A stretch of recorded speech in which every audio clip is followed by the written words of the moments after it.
Hello, I'm Adam Sadler. And I'm Brady Sadler, and you're listening to Board Chitless.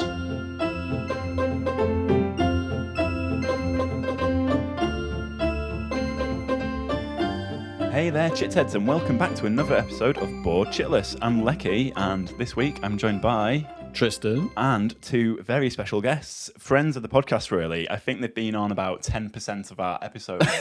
It is Adam and Brady Sadler, the game design gurus that they are. How are you doing, guys? Doing well. This is Brady. Good to be here. Thanks for having us back again.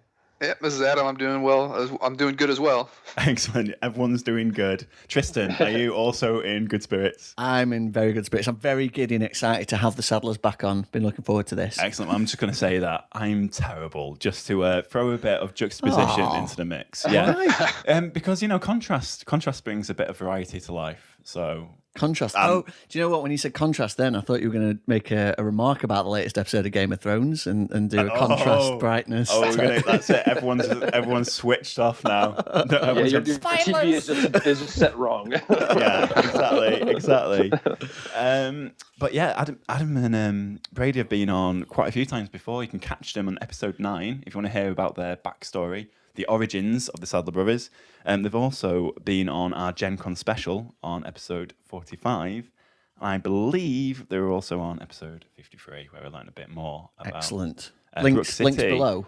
Links in the description, and also probably some updated episode numbers where I say get the correct episode ones. Yeah. So off we go. We can talk about the arc of the Sadlers because we did discuss the origins of you guys when you were on originally, but now we've had. Correct me if I'm wrong on this. The latest development is that you both become full-time game designers now. Is that right? Yeah. Yep. We quit our corporate jobs, which was both really exciting and really scary, but now we're full-time with Blacklist Games on salary as their senior game designers. So it's pretty awesome. It's pretty exciting to just focus on games. Congratulations! We haven't done that since I think it was 2012 for me when I left FFG back when I was full-time, but that was for a big publisher. So this is a lot different where we it's a smaller publisher and we have a lot more say in what projects we take on and what we do. Big fish in a little pond kind of thing. Yeah. We also get to take on we've also taken on projects outside of Blacklist because we're not bound by any non-competes or NDA. So while we have to keep up with our Blacklist work schedule, we can also work with other publishers, which is great for us. So cool. So you could still do designs for FFG and the other guys. Yeah. So you had better lawyers, really, at the end of the day. You negotiated harder and they didn't tie you down. I think it's brilliant news for both of you, and I'll echo Leki's congratulations because, doing this full-time is completely different scale from just doing it as a hobby in your spare time almost. But even then, you guys were hugely prolific with the amount of games you were putting out anyway, so now you get to step that up even further. Where are you guys based? Is it in Indianapolis? Yeah, we're out north of Indianapolis. We're in Noblesville. We live pretty close to each other, but it's like right outside of Indianapolis. It's kind of part of Indianapolis, but it's a kind of a small suburb area of it. Nice. Cool. Gen Con adjacent then. Yeah, very close. Yeah, literally down the road, isn't it? Yep. So how has it gone with Blacklist? How did that come about? Did they approach you? Did they sort of were they fans of your stuff and just sort of said, "We need you on full time"? What was that story? How did that transition happen? It kind of came from after they approached us about Street Masters. It was kind of like a little gamble for us to do a game with a new publisher, a very small publisher, as their first game. So we kind of took a shot in the dark saying, yeah, we'll try this out. We knew the guy we worked with previously and said, we thought it was a good working experience. So we thought we'd try it out and it went well. And then we decided to do a follow-up with Brook City. And it was always the plan that they wanted to hire us full time. Like after we did Street Masters, they liked working with us. Then, everything, it was a good working relationship and they wanted to do more games, kind of up the number of games they do every year, which we told them, that's great and all, but we have full-time jobs. We also freelance, so it's, we can only do so much. So they've been wanting to hire us full-time for a while. And since Aftershock did so well, it kind of opened the door to some investors being interested and gave them some capital to hire us on full-time. So fantastic. It sounds like you've been able to grow organically with the company there. And, everyone's sort of pushing the boundary further together. After Street Masters, you had Brook City as well, didn't you? How's the reception been for that game? Yeah, that one's actually going to backers right now. It's still I think most of the U.S. backers have it, but the international is in the process. It should be like in a number of days here. People start getting it internationally, but so far everything we've heard great feedback. Seems like people are excited to get it. They're having fun playing it. And I mean, since we've gotten our final copy, we've been playing it a lot more too. We're looking forward to expanding it more in the future and supporting that line as long as it has that fan base. But yeah, overall, I think it's going over pretty well. For anyone who's just tuned in and the very unlikely event that they haven't heard of it, can you just give us the quick overview pitch of what Brook City is and what inspired you to make it? So Brook City was inspired by our love of 80s and 90s action buddy cop movies, and games like Grand Theft Auto, video games. We always thought it'd be really cool to play like a Grand Theft Auto game where you're the cops instead of the criminals. That's just something we thought would be interesting. So that's kind of where the concept from Brook City came up. It is a cooperative board game for 1 to 4 players where you take on the role of these heroic cops in the city, Brook City. It's has a big crime wave from due to the syndicate's activity in the city, and there's all these different suspects popping up. And so in the game, everybody plays a cop that has a cop deck. You pick a criminal deck to go up against, and then you pick a case deck to solve. And the case deck is kind of like your objective. And the criminal deck is out there just trying to cause trouble in the city. You have to keep it under control. If the criminal gets too much influence, you lose. If a cop gets fired, you lose. But if you solve the case, you win. Yeah, it sounds ace. Yeah, and it's based, it's based on all the movies I grew up watching as well. Quick question, nerd question there on the mention of syndicates. So the syndicate are bad guys in Street Masters as well. And is there a connection there? Like, is there a universe connection? Like how Tarantino has like characters related to each other between movies. Have you got like a connected world between your board games there? Yeah, for those two specifically, Brook City and Street Masters are a shared universe. There's a lot of crossover characters. The Syndicate hasn't appeared yet in Street Masters, but there's hints of it, and the Kingdom is connected to the Syndicate. So there's like a lot more hints in Brook City about that. But for example, in Street Masters, there's an expansion called Twin Tiger, which is the one that has Axel and Reese, the Double Dragon inspired fighters, which are based off me and Adam, obviously. I'm a big fan of Reese's Pieces. Yeah, it's my favorite card. Their backstory was actually the impetus for us to work on Brook City because their backstory is heavily inspired by Tango and Cash. They were like cops, got framed, had to break out of jail and clean their names up. So we decided to explore that. And so we wanted to go back and make Brook City. So Axel and Reese appear in the Delta Keys Brook City expansion. And it's kind of like their backstory about what happened to them before they went to Street Masters and became Kung Fu heroes. So. Nice. Just like in real life. It follows our true life. It's autobiographical. we've seen you in the gym sharpening those daggers. Yeah, they kind of downplayed our physique. Our muscles are way bigger in real life. Yeah. There's only so much. You don't want to see us at any conventions. We'll put the artwork to shame. So.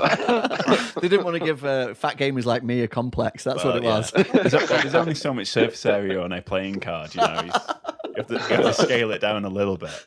It's funny in the Aftershock Kickstarter they did new versions of the Axel Reese miniatures, and they're probably like 700% bigger than the old miniature. Yeah, their biceps and shoulders are just like these huge bowling balls. It's like you got to be a little more. We had no say in that either. We just saw it like, okay, that's amazing. We'll keep that. Yeah. What was that, guys? We can't afford to get new ones sculpted. Oh well, I guess we'll have to go. We'll have to put those out. We'll go with the He-Man sculpts instead. We can't change it now. I should point out as well, like an interesting visual here is that every time Adam and Brady speak on Skype, it cuts to their little profile pictures, which are their like hunky dudes from Street Masters. So there's a new project on its way. You've had your hands tied up with the development of AlterQuest. I was going to say, actually, have you managed to get anything new to the table between Street Masters Aftershock going out and the development of AlterQuest starting? Were you able to play anything that was one of your games, or have you just been fully in playtesting mode? So yeah, we've actually been. We have a couple other projects that haven't been announced yet that took place between finishing up Aftershock and working on AlterQuest. Since we came on full time, we've been taking on some other projects as well. So 2 of them we can't talk about yet. They'll be announced pretty soon, hopefully. One's with Blacklist, one's with a different publisher we haven't worked with before. So that one's really exciting.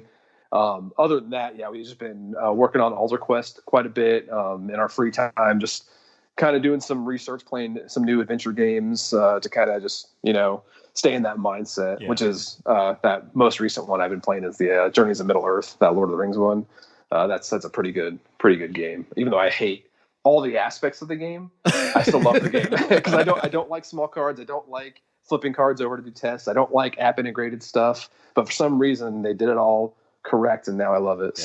So is it a case of but the theme is like all these mechanics are horrible, but it could be Snap, but it's Lord of the Rings, so therefore it's amazing Snap.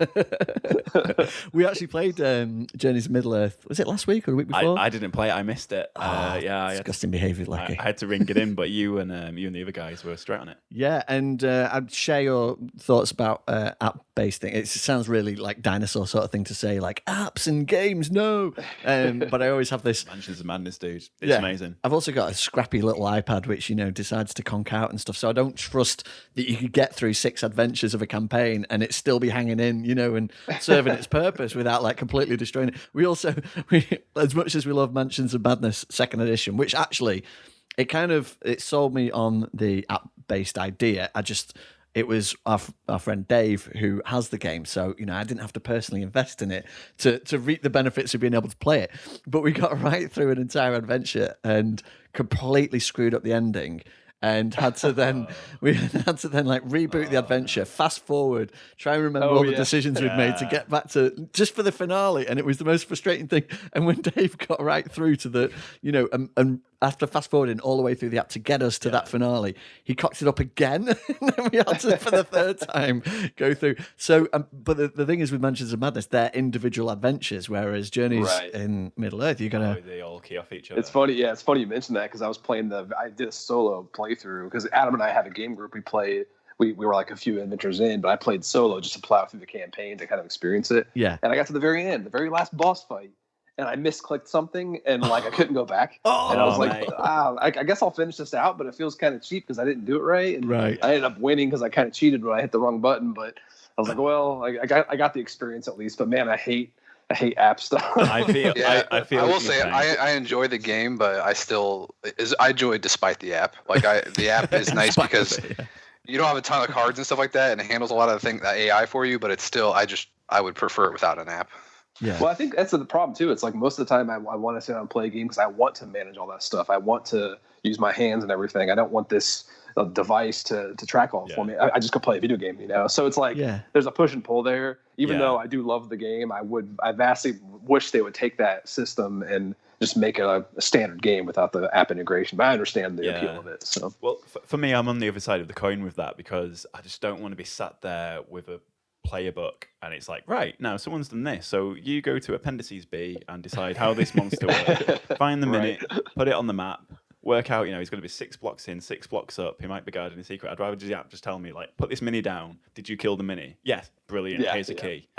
But like, and it handles that really well. Like, it does. That's the really cool part, is tracking all the health and the different effects the enemies have. Exactly. So that is definitely a huge appeal. But then when that starts swapping out an actual player's ability to make decisions, and I agree with you, then no, let's just play the game. For a narrative adventure game as well, it is very much a move and attack game, isn't it? I don't see it as an adventure. I see it as like a horror movie.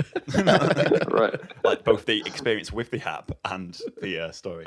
Yeah, and it's the same. It's very much the same with the Journeys in Middle-earth. It's kind of the same system and stuff, but you've got all these different tokens that generate an adventure as you go. But it's very much sort of move and attack, or move and move, or attack and attack kind of thing. It's sort of standard dungeon crawler thing, but because it's wrapped up in such lovely bling and like Fantasy Flight, component quality and everything, you don't really mind, and it's like it carries you along in this really cool journey. But I think the biggest downfall was we were playing it when we were working on Alter Quest, and we do a lot of playtesting during the day, and we'll play at night with our game group. So when we're playtesting Alter Quest, we specifically designed player turns to have a lot of these choices. So there's like a lot of actions you can do. Yeah. It's not too many actions where you have to keep checking a book to see what they are, but you just have a lot of flexibility. And then you take that and you go to something like the Journeys of Middle-earth, which I can definitely see that it's elegant for new players to just know, okay, well, I can move and attack. But it's so limiting coming from a game where you have so many options to like, well, I can do these two things. If I can't do both, I can do this one thing, and I'll just skip my other action for this turn, I guess. It's very, it can be very frustrating. So that was kind of on the negative side. But I mean, on the plus side, it made us more confident in our design for Alter Quest. So cool. Well, when you were designing Alter Quest, am I right in thinking it's sort of Street Masters was kind of like the foundation for it, and it was going to be a fantasy version of that system, sort of thing? Oh, I was going to ask a very similar question. I'll let them answer. That was kind of like the impetus of it, because we kept getting comments about that, and Adam can attest, because Adam really pushed fantasy, and even though I love fantasy probably as much as Adam does, I was a little apprehensive because there's a lot of games we want to explore with these ideas, this kind of system we can modify. But people keep asking for fantasy, and the Street Masters IP was a turnoff for a lot of people, which was strange to me because I thought it'd be exciting because it's not very overdone or anything. But Adam's like, I guarantee we do fantasy, it's gonna be bringing a lot more people in. So that was kind of the impetus of it. But it was also because Adam and I grew up playing Hero Quest. That's what got us into gaming. That's what got us into like fantasy in general. So there's a big charm there we wanted to kind of harken back to. And a lot of that came from one of the memories we had is like this dungeon board on a table. It's always the same board, but it's set in different ways. You're exploring it in different ways, and it's telling different stories. We wanted to kind of play with that idea because one of my biggest pet peeves personally with dungeon crawls is I do not like modular tiles. I don't want to set up a map. I don't want to explore a map during a game and try to hunt for the right tile to put down. Yeah. That doesn't do a lot for me. I'd rather just set something up and play it and experience and make cool choices. Yeah. So that was kind of like overall the idea behind starting this project, which kind of just, rolled out of control after we started it. It's a great point you make, really, because like the downside of any sort of like RPG or fantasy-based game or sort of dungeon crawling experience where you do have a sort of a GME player that has to create these scenarios is like you find yourself you're being bogged down with homework. You've got to think of a really creative way of making things lovely and exciting for everyone else. Then they grok it in 45 minutes, and then they just look at you expectantly. It's like, what do we do now? And it's like, I don't know. It took me a week to get to this point. So anything that you can do to like make it easier to create those narratives and to bring those stories along, it's just great. What I was going to ask you was, you've got like games like Street Master and Brook City, and now Alter Quest. They're all based on this sort of like deck system. Now, how do you avoid making each game a sort of cookie cutter version of the last with just a different theme? Do you have to like really sort of like look at the systems and then devise new mechanics around it, or do you just look at them, and doing different things with the decks? Well, the modular deck system is kind of more of a product model than it is like mechanics. The mechanics do build off of that because everything is based off these decks. Yeah. But the whole concept is the modular deck system is there's these different decks that you can combine different ways, and it typically uses miniatures and dice to resolve things. But every version we do feels completely different. Like, for example, Street Masters and Brook City, they if you understand how to play Street Masters, you can learn how to play Brook City fairly quickly. But they feel totally different when you're playing them. Yeah. And there's lots of little reasons why. But and it's same with Alter Quest. Alter Quest feels completely different than both of those. That's hard to compare, other than the whole deck and dice and miniatures thing. But what we do is we take that concept, we just start with the idea of different decks, and then we like the same dice. Like we really like that kind of dice. So you'll see the dice in Street Masters, Brook City, and Alter Quest all have the same distribution of symbols on the dice because they always work for us. Yeah. If it ain't broke, don't fix it.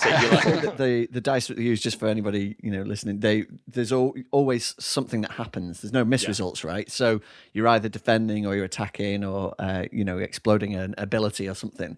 So we talked then about what games you've been playing, like Journeys of Middle Earth and stuff. In your downtime, how do you relax? Do you guys just play games all the time? Because I know you're not just prolific game designers. You were in a band.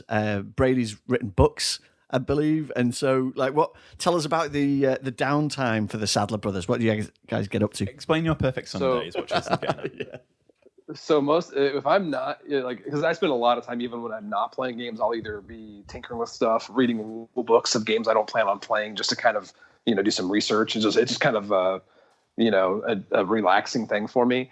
But outside of all the game stuff, I still read I read novels all the time. I read a lot of books. I reread books I've already read before. Just that's just kind of how I unwind. I think the other major aspect of my life is I watch Maddie Matheson cooking videos nonstop. So if I'm doing anything at all, I have that in the background. It's not going to distract me from what I'm doing. So aside from that, just exercising. I jog a lot. I like to work out. I still play drums once in a while. I have a drum kit outside my office downstairs in the basement, so I still play that once in a while. But yeah, I mean, mostly that's just I spend way too much time if I'm not playing games, researching games and stuff. So you guys were in a band together, weren't you, Lauren Guard? Yeah. We played in metal bands ever since I think our last couple years of high school, up until our late 20s. I think is when we stopped playing. I think our last show was when we were 30 or 31. I think so. Our third, but yeah, I personally played in a cover band live a few years ago, which was kind of fun, but it was just kind of a goof. So yeah, we don't actively play much with bands, but we still play our instruments individually. So we still got it. We just don't play. You can still rock the house. So does that mean that there will be an Alter Quest concept album coming, or we have to wait? It sounds like they're overdue a reunion. I think that should be a stretch goal. Definitely. Yeah, if I'm not playing games, which we do quite a bit, aside from the games we're working on, we like to play other people's games as well. I like to paint miniatures. I'm a big minis gamer. So if I'm not painting miniatures or terrain or something, I'm just like playing video games with my fiance and just hanging out. But video games are a nice escape from board games. So they're still games. But what video games are you playing, Adam, at the moment? We were playing Division 2 for a bit, and we went back to Elder Scrolls Online, kind of just getting into fantasy mindset. Nice. Have you seen the I think it's Bloodborne that's kicking at the moment, isn't it? Kickstarter in the. Did you guys play Bloodborne? No, I never got into that one. I played Dark Souls, one of the Dark Souls, and because everyone kept just praising it and kept telling me you got to play this. Yeah. And it wasn't really for me. Like I see the appeal. I think it's like either the setting because the person I was talking to when they were like, you got to play this, I was really into Skyrim. Like, oh, you got to play Dark Souls. Yeah. And it got so much better in Skyrim. And I played, I was like, no, not really. Not really for me. They're so different. I mean, I must put like 200 hours into Skyrim, I think. And so Dark Souls and Bloodborne were a tough sell. Like, I think Bloodborne came with the PlayStation, it was on like one of the like bundle deals. Yeah. And I played it for about 5 minutes and got killed about 600 times in 5 minutes.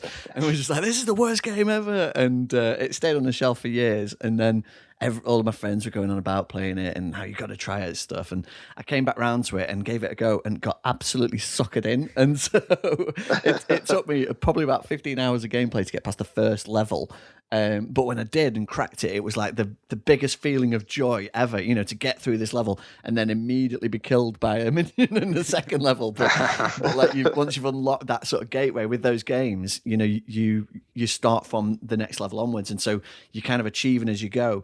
But when you're playing games like Skyrim or video games, do you take from that for inspiration for your board games? I know we talked before about like app integration and stuff, but are there ways that you want to sort of channel and recreate video game experiences in board games? That's interesting because there's one of the projects we haven't announced yet is actually based off of a video game like IP. Ooh. So looking at the video game and trying to translate it, I have a much different philosophy than a lot of board game designers probably when they're translating video game ideas to the tabletop. Is I don't want to simulate at all what you'd experience in the video game because video games are so much more of a dexterous hand-eye coordination experience as opposed to what board games excel at. I think is more thoughtful, interesting decision-making processes. So I don't want to translate, for example, like an action-packed video game into a fast-playing board game that's hectic or time-based or something or some real time. So I do take a lot of inspiration, but it's mostly from the theme and trying to take that theme and do something interesting on the tabletop that harkens back to maybe what you'd experience when you're playing the game, but really highlighting the strong points that tabletop has over video games. Because in my opinion, go ahead, Adam. I was gonna say, I think a good example is what I mentioned earlier is Brook City was kind of influenced by Grand Theft Auto. And it's not that theme or anything like that, but the whole concept of hopping in vehicles and driving around the city doing missions that kind of inspired Brook City. Yeah, and going off of that too, like one of my personal, because I play a lot of video games on my Switch. I play like old side scrollers and stuff like that, the indie games. Like for example, Bloodstained, Curse of the Moon is like really Castlevania style platformer. It's awesome. My favorite game of all time is Blaster Master for NES, and they made a new version for Switch called Blaster Master Zero. They made a sequel, Blaster Master Zero 2. Those two games, recently playing those, I've had tons of ideas for board games. Adam and I are discussing kind of a theme similar to that, but it's not necessarily the gameplay. It's more just like the overall, kind of spirit that game carries. So kind of echoing what Adam says, it's more just mostly theme I think we take away from video games. It shows with Street Masters because it's never felt like I was playing a coin-op arcade game. Right. It felt like I was in a coin-op arcade game. It was like part of that story, part of that structure. Yeah, because a board game based on those kinds of video games, you'd expect to just be like whack a card down, do 20 damage, kind of just cycle through enemies. But actually, what you guys have done with Street Masters is create a game that gives you loads of interesting decision points, which you wouldn't expect from press A, press B, press C kind of thing, like to get the combo.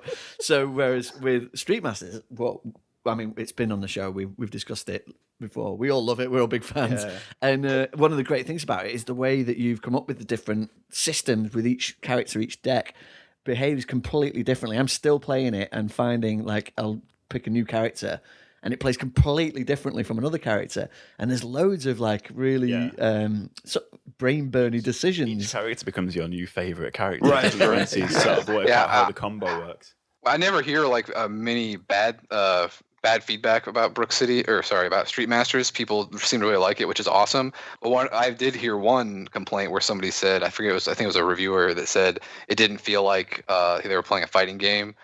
And I thought to myself, that's a good thing, isn't it? Right. I remember reading that. Somebody said, it's because somebody asked, is there any good beat 'em up games? I think it was on a Facebook group, and somebody said, check out Street Masters. And some guy commented, and he liked the game a lot, but he said Street Masters feels nothing like a beat 'em up game. And I took offense to that. But then I was reading the comments, and like he was describing a game that he actually really loved. And he loved the fact that it didn't feel like a beat 'em up. And I was like, well, I can see that. I mean, I guess we're not trying to make it feel like you're just mashing a button. Yeah, but it's kind of like our love letter to beat 'em up. So if somebody says that feels nothing like a beat 'em up, I kind of take a little bit of offense. But I was like, well, actually, no, we didn't try to. I think that one specifically was talking about like how you don't like walk through a map or whatever. I'm like, that's kind of because it's we want a quick playing game. We don't want to build maps while we play. Well, this is what you're talking about with Alter Quest as well, right? So with Street Masters, you've got a specific room, a warehouse or, an outdoor temple or whatever, and you're on that for the whole session. But you mentioned before as well, it just cuts down significantly on the accounting and bookkeeping because as if you've just got the one location, you can just get up and get rolling. And I'm really interested actually to see the map and in person for Alter Quest, because obviously looking at the layout on the teasers that you guys have put out, it kind of looks like an ode to Hero Quest. How have you segmented the different areas? Have you just used doors, or they had blockages, didn't they, in Hero Quest to delineate the different room zones? How have you guys done it to sort of... So unlike Hero Quest, with Alter Quest, you explore the dungeon as you go. There's no like preset scenario that has like a map that tells you which part of the board you use. Oh, so it's not pre-revealed or anything then? Correct. When you start a quest in the game, you pick any room you want, unless a quest tells you like a quest deck might specify a corner room or something. Yeah. But a normal quest, you just pick a room and you place the stair tile in that room on the feature space, and then you start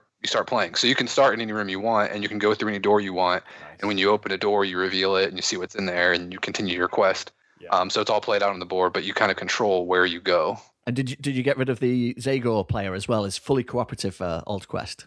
Correct. No Zargon. I remember our mom was Zargon when we were kids, and Brady got really sad when she killed his elf. I remember when we first spoke to you, there was a harrowing tale of a neglectful parent sending you to bed with no tea and a firm spanking on Hero Quest.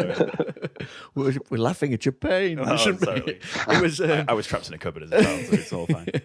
It was weird actually because in Hero Quest in the UK it was called Morcar, and so the baddie was called Morcar, and they changed it to Zagor, that's right. And so it was all confusion. And the Legend of Zagor game came out, and it was like, is it connected? Isn't it connected?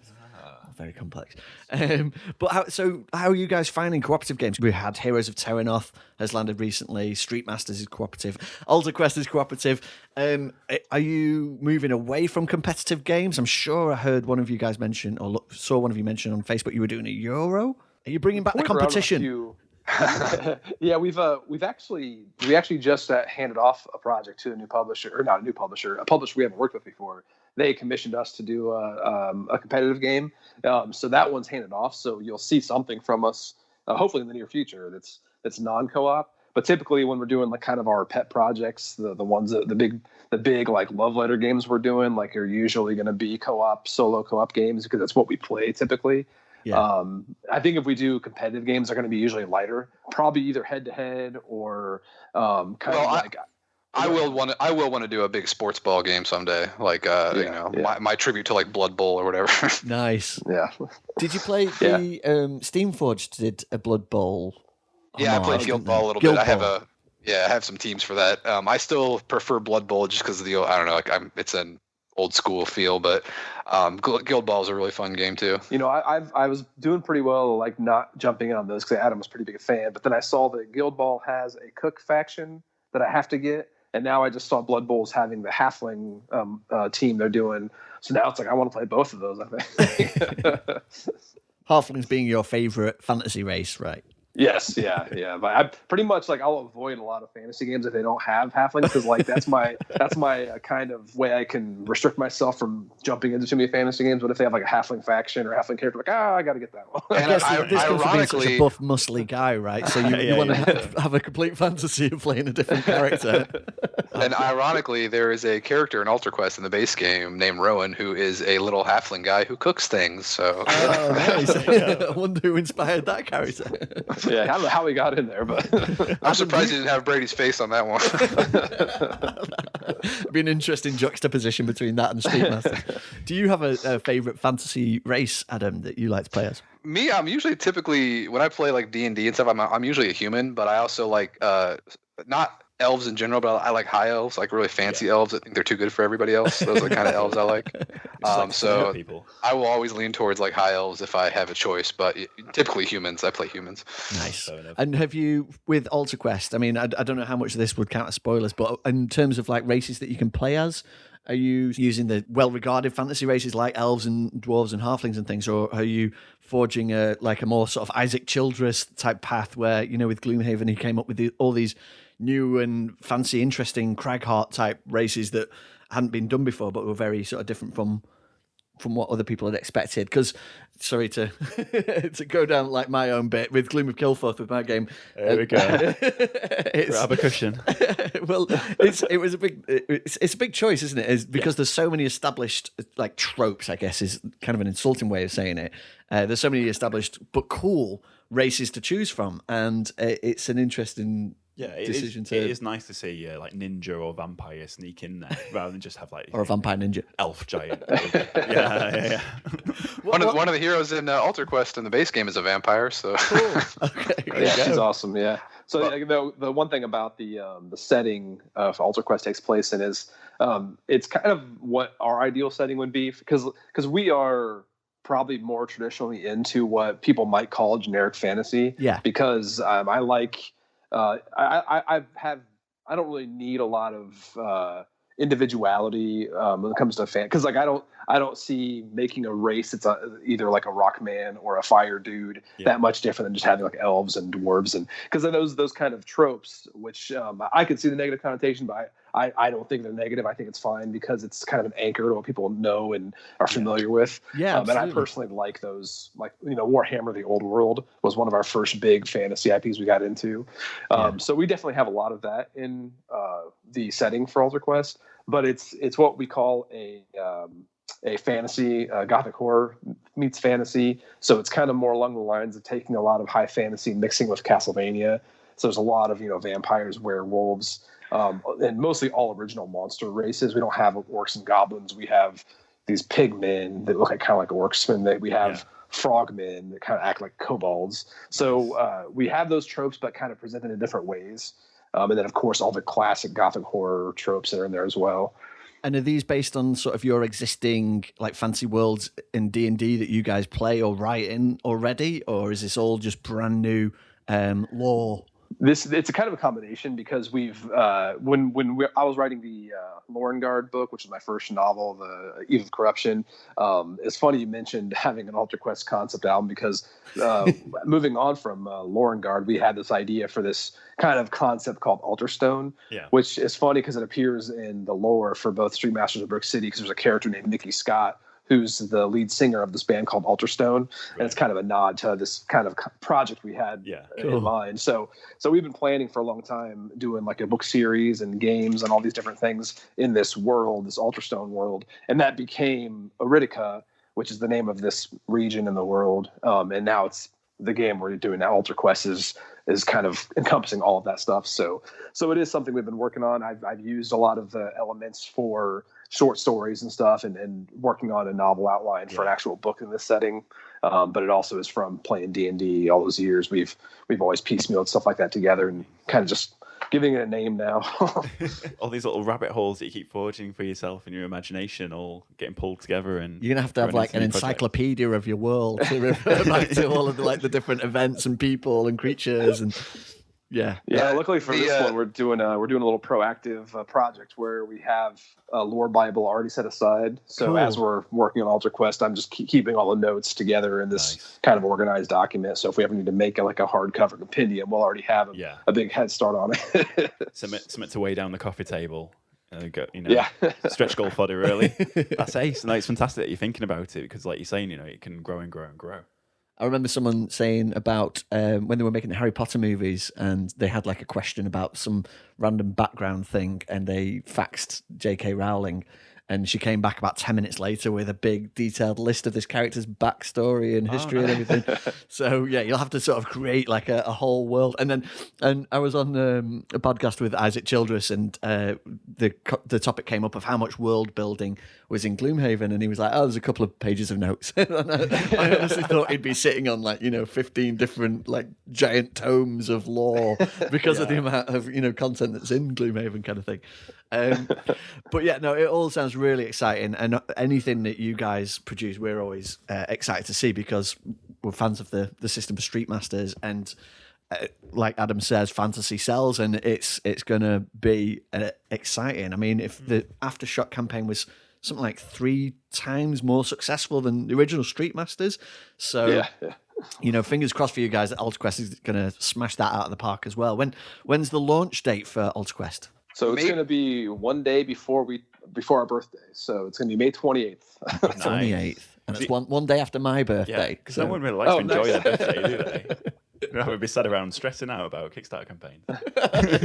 Yeah. It's in a way, it's a gift because you're like, "Yay, we're launching a Kickstarter!" And then once it's launched, like the stress levels are going to spike through the roof. Yeah. You're going to be eating bowls of cake. Well, I was on Facebook yesterday. Yeah, we're oh, go ahead, Adam. Sorry. I was gonna say we're planning to do like a live stream around the time that it launches. Oh, wow! Yeah. So people can see our reaction to hopefully seeing it fund very, very quickly. We'll see.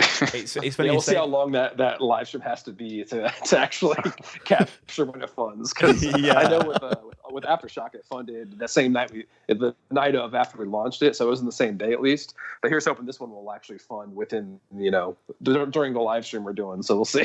Nice hoping. Yeah, I was scouting around Facebook yesterday and I found the Blacklist Games Facebook group and I liked it, and it had a little message on there about the launch for Alter Quest, so definitely keep an eye out for that. Everyone should go to Facebook, search out Blacklist Games and give it a little like and just get some more news on the Alter Quest campaign if it sounds like it floats your boat. Yeah, and Adam and Brady are very active on Facebook as well in terms of you guys are all over responding to rules questions and stuff like that, aren't you? Very engaged in the community. Yeah, where's the best place? Yes.